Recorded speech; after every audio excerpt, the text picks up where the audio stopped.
Job के लिए डेरा बुगटी में मौजूद हैं और हमारे साथ आज MNA नवाब शाहजहां बुगटी अपने आवाम के साथ ईद मनाने के लिए यहाँ आ गए हैं। तो सबसे पहले नवाब साहब आपको हम ईद की मुबारकबाद और बुगटी कौम की तरफ से मुबारकबाद पेश करते हैं। खैर मुबारक, पूरी बुगटी कौम को भी ईद मुबारक हो, कुर्बानी मुबारक हो। और नवाब साहब, आपने वज़ीर-ए-आज़म इमरान खान से जब मुज़ाकरात की 1 महीना उसको हो गए हैं, तो उसमें आवाम के जो बिजली के मसाइल हैं, पानी के, और ख़ास कर आप डेरा बुगटी में जो नज़दीकी के दूर दरार के जो लोग रहते हैं झोपड़ियों में, वहाँ तक तो गैस छोड़ें शहर में भी नहीं है। तो उसके लिए कोई अमली इक़दामात और कुछ फ़िलहाल तो नज़र नहीं आ रहे हैं। तो उसके बारे में कहाँ तक आप लोगों की बात जो है मरकज़ के साथ हुई है और उन्होंने किस चीज़ के बारे में कहा है? बिस्मिल्लाहिर्रहमानिर्रहीम। आप तमाम लोग ये जानते हैं कि हुकूमत से इख्तलाफ हमारा हुआ कि यहाँ के जो बुनियादी मसाइल हैं उनको लेके, जैसे कि सर फ़हरिस्त डेरा बुगटी के और बलूचिस्तान के महाजरीन जो 2005 और 6 के बाद अपने घरों को नहीं आ सके, उन पे भी बातचीत हुई और उस पे भी काम चल रहा है। इसके अलावा गैस कंपनियों के जो नवाब अकबर ख़ान बुगटी के दरमियान और गैस कंपनियों के दरमियान मुआहदा था, उस मुआहदे को आगे बढ़ाते हुए आगे चलेंगे और जिसमें डिप्लोमा होल्डर, इंजीनियर्स और जो भी उसमें लिखा है, जो शिक्के हैं, उस पर हुकूमत अमल कराएगी। इसके साथ साथ बिजली का मसला है, वो भी पहले की निस्बत काफ़ी बेहतर है। और जहाँ तक यहाँ लोगों से जो पूछा है, ट्रिप हो रहा है और बिजली कमज़ोर दी जा रही है, डिम लाइट जिसको कहते हैं, उसके लिए मैंने और कैस्को चीफ़ ने यहाँ विज़िट किया था 10 दिन पहले, जिसमें ग्रिड के अमले ने हमें बताया कि हम ओवरलोड कर रहे हैं, हमारा पूरा नहीं हो रहा है। 10-13 का गालिबन सिस्टम लगा हुआ है डेरा बुगटी और सुई में, तो जिसको हम अपग्रेड करके डबल करेंगे। 10-13 का एक और सिस्टम इधर भी लगाएंगे, एक और उधर भी, और इसके साथ साथ हम कोशिश करेंगे कि एक 10-13 का स्पेयर सिस्टम भी लगा हो। अगर खुदा न खास्ता हम 10-13 के 2 सिस्टम चला रहे हैं और एक सिस्टम हमारा ख़राब होता है, फिर यही शिकायत हमें और हमारे लोगों को होगी, तो उसके लिए इजाफ़ी हम वो करेंगे। और इसके साथ साथ जहाँ तक गैस का ताल्लुक़ है, गैस नायाब है हमारे इलाके में और अफसोस से कहना पड़ता है, जो कि नहीं होना चाहिए, क्योंकि यहाँ से पूरे मुल्क भर में गैस जा रही है। इसके लिए तरतीब ये बनाई जा रही है कि हम नए सिरे से गैस की लाइनें बिछाएंगे, क्योंकि पुरानी डैमेज लाइन है। गैस कंपनियां ये मीटिंग में 12 हमें बता चुकी हैं कि हम लोग अपनी तरफ से गैस दे रहे हैं, मगर लोगों तक नहीं पहुंच रहा है क्योंकि लीकेजेस बहुत ज़्यादा हैं। तो उस पर हमने ये कहा है कि जितनी लीकेजेस हैं, जितनी आप गैस दे रहे हैं, और अगर उसको आप कॉस्ट को निकालें तो आपका गैस तो वैसे हवा में उड़ के ज़ाया हो रहा है। तो अगर हम नई लाइनें बिछा दें तो उससे गैस कंपनियों को भी गैस की बचत होगी और हमारे लोगों तक भी गैस पहुंचेगी। तो हम उम्मीद रखते हैं कि इसी साल में नई गैस लाइनों पे भी काम शुरू हो जाएगा। सर, दूसरा ये है कि यहाँ पर बेरोज़गारी दिन ब दिन बढ़ता जा रहा है और इससे पहले तो कोरोना की वजह से हालात बहुत ख़राब थे। अब इस मरतबा जो 300 पोस्टें थी लेवीज़ की, उसमें यहाँ पर नौजवानों को 7-7 किलोमीटर दौड़ भी कराया गया और इस गर्मी की आलम में। उसके बाद यही अफवाह बाज़ारों में हर लोगों के मुंह में था कि 15 से 20 लाख रुपया रिश्वत लिया जा रहा है। तो बेरोज़गारी के हवाले से ख़ासकर नौजवानों को क्या पैगाम है? देखें, जहाँ तक रोज़गार की अगर हम बात करें मुल्क की सतह पे, तो इस टाइम नेशनल लेवल पे भर्तियाँ नहीं हैं। और क्योंकि कोरोना को लेके जो पुरानी हमारी पॉलिसी गवर्नमेंट ऑफ पाकिस्तान की है कि हम कोई भर्तियाँ नहीं करेंगे फेडरेशन की तरफ से। और जहाँ तक लोकल से मुराद मैं कहता हूँ कि सूबाई, जैसे कि लेवीज़ का आपने ज़िक्र किया, तो लेवीज़ की नौकरियों में आवाम का हक़ है।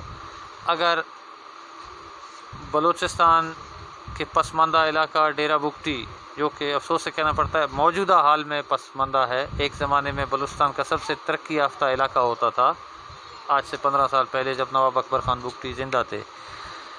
अगर नौजवान पैसों पे मुलाजमत ख़रीदें तो उन नौजवानों को हम खुद दर्स दे रहे हैं कि आप पैसे पे नौकरी ख़रीदें, और रिश्वत का बाज़ार गर्म करें। ज़ाहिर है जो आदमी 10 लाख, 12, 15, 20 या जितने में भी नौकरी ख़रीदता है तो यकीनन वो भी रिश्वत पहले दिन से, जिस दिन वो सरकारी नौकरी का अपना दफ्तर जाएगा, वो पहले दिन कोशिश करेगा कि मैं रिश्वत किस तरह लूँ, ये जो भी रकम मैंने अदा की इसको वापस कैसे पूरा करूँ। तो फिर हम सिस्टम को ख़ुद करप्ट कर रहे हैं। मैं नहीं समझता कि ये चीज़ होनी चाहिए, और अगर ऐसी चीज़ होती है तो हम बिल्कुल इसकी किसी भी सूरत हम हिमायत नहीं करेंगे और हम अपने लोगों के साथ खड़े होंगे। मैं इस चीज़ की मुखालफत सिर्फ डेरा बुगटी नहीं बल्कि पूरे पाकिस्तान में कहीं भी हो तो ये एक गलत चीज़ है जो नहीं होनी चाहिए। और सर अभी डेरा बुगटी में तो हॉस्पिटल का मेयार आपके सामने, आपने ख़ुद भी पिछले हफ्ते विज़िट किया था। अभी तक यहाँ पर कोई लेडी टीचर नहीं है, डॉक्टर नहीं है, डिलीवरी के प्रॉब्लम ज़्यादा हैं, कोरोना की वजह से लोग बाहर नहीं जा रहे हैं, उनको खौफ है कहीं गलत इंजेक्शन या कुछ इलाज ना होने की वजह से लोगों को परेशानी है। तो उसके बारे में कोई हतमी चीज़? देखें, डिस्ट्रिक्ट हॉस्पिटल मौजूद है। डिस्ट्रिक्ट हॉस्पिटल में जो डॉक्टर्स को होना चाहिए, 30 से ज़्यादा डॉक्टर्स जो इनलिस्ट हैं वो भी अपनी जगह पे अभी तक ड्यूटी पे नहीं आए हैं। मतलब ना उनकी तनख्वाह मिलती है, ना वो यहाँ आके अपॉइंट हुए हैं।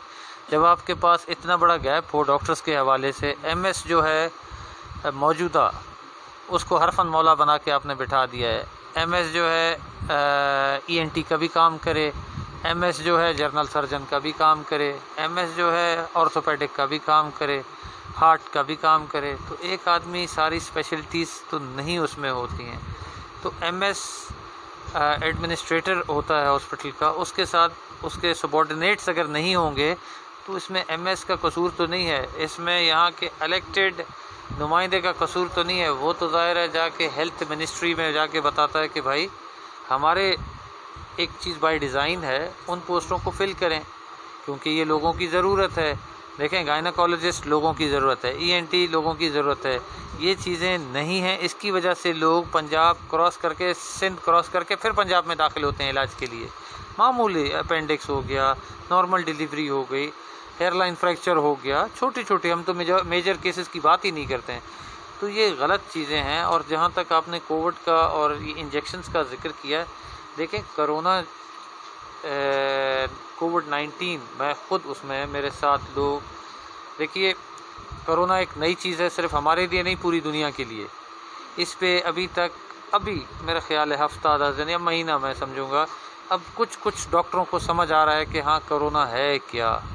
देखिए इसमें जितने कम से कम दवाइयाँ इस्तेमाल करें सेहत के लिए अच्छा है। इसमें अब देखिए कि लोग, डॉक्टर्स ये बताते हैं कि जी देखिए नहीं जानते ना, एक पेशेंट की आप हालत देखें, आप कहते हैं चलें जी इसको बचाने के लिए ये सुई भी लगा दो, ये भी लगा दो, तो वो गलत हो जाता है। इसमें पैनाडोल के अलावा दूसरी कोई दवाई नहीं है। अगर आपको लोअर है, आपको मतलब गैस्ट्राइटिस इशू है, स्टमक अपसेट हो जाता है, तो उसमें आपको एंटीबायोटिक और प्लस कुछ और मेडिसिन देते हैं। अदरवाइज़ मल्टीविटामिन्स हैं, बाकी कुछ नहीं है। देखें इसमें जो है आप पैनिक ना हो, इसमें एकदम परेशान ना हो।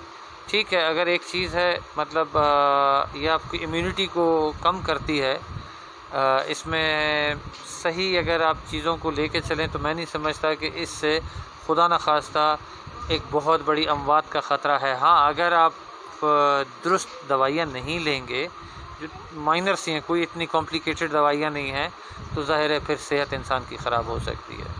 सर, और 13 इंजीनियर जो इस्लामाबाद में बैठे हुए थे, उसके बाद उनको वहाँ तो दिलासे देकर निकाला गया हड़ताल से, तो अभी तक उनका मसला नहीं हुआ। तो उनके लिए जो पेशरफ्त है वो कहाँ तक? देखें 13 नौजवान इंजीनियर्स जिनसे मैं ख़ुद भी मिला, मैं उनको ख़ुद सेक्रेटरी पेट्रोलियम के दफ्तर लेके गया। उसके बाद इस्टेब्लिशमेंट आपका हमारा जो डिपार्टमेंट है उधर से इनकी नोटिफिकेशन हुई कि ज़रा इस मैटर को देखें और इनका हक बनता है। मिनिस्ट्री से बात की, फिर बीच में उनको नौजवानों को किसी ने गुमराह कर दिया, बेचारे फिसल गए। खैर कोई बात नहीं, होता है। उसके बाद गवर्नमेंट ऑफ पाकिस्तान से, वज़ीर आज़म से बात करने के बाद अभी जब हमने लिखत पढ़त की है ब्लैक एंड वाइट, उसमें इनका ज़िक्र मौजूद है, जिस पे गवर्नमेंट ऑफ पाकिस्तान ने बड़ा क्लियरली अपना स्टांस रखा है कि देखिए हमारी मुकम्मल हमदर्दी इन नौजवानों के साथ है, हम इन्हें रखना चाहते हैं, मगर अगर हम इन नौजवानों को रख लें तो हमारे लिए प्रॉब्लम्स खड़ी होंगी, क्योंकि और भी लोग हैं, कल को वो केस कर सकते हैं। तो सुप्रीम कोर्ट में ये केस पेंडिंग है। हम सुप्रीम कोर्ट में, उन्होंने लिखा है सारा हमारे सामने, हम जाके लफ्ज़ ब लफ्ज़ कहेंगे कि ये नौजवान हैं, इनका हक़ है। सुप्रीम कोर्ट हमें बता दे आगाज़ हकूक़ बलूचिस्तान का, हमें गो हेड दे दे, हम उसी टाइम इन्हें आज से 2011 वाली जो इनकी भर्तियाँ थी तब से उसी पोजीशन पे उसी मराद के साथ रेगुलराइज़ करेंगे, वरना तो वो फ्रेश रेगुलराइजेशन के लिए तो तैयार थे, जिसमें 13 इंजीनियर्स खुद राज़ी नहीं थे कि हमें बड़ा लॉस होगा, तो हमारे तो 11 साल की सर्विस कट जाती है, हम फ्रेश वो होंगे तो हमारे साथ इंसाफ नहीं है।